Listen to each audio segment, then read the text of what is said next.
madaxweyne maxamed cabdullaahi farmaajo ayaan hawada fariin u marinayaa intaan hawada fariin u marin horta waxaan u ambaleynayaa madaxweynaha cusub xasan sheekh maxamuud mulkiga ilaah baa bixiya waxaan ku rajaynayaa madaxweyne in 4 sano oo ilaahay kula garab galo xilkaas insha Allah ninkii Soomaaliya guul gaarsiin lahaana ilaahay ka dhigo waa yahay xildhibaanadii xasan sheekh maxamuud doortay xalay waxaan leeyahay waa idin ogahay 4 sano ee madaxweynahaas uu xilka hayo labada sano ee dambe mucaarad baa wada noqon doontaan xasan sheekh maxamuud waa xun yahay baad naga dhaadhicin doontaan laakiinse idin kama yeeli doono hadda idin sheegaya xildhibaanow madaxweyne farmaajo waxaan leeyahay madaxweynaheena dastuurka hadda waa xasan sheekh maxamuud laakiinse qalbigeyga waxaad ka sii ahaan doontaa madaxweyne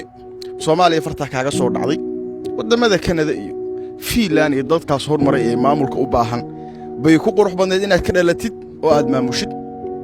geesi garab waayaa tahay madaxweyne qalbigeena ku noolaan doontaa madaxweyne farmaajo waxaan ku leeyahay gul iyo gobonimo jaw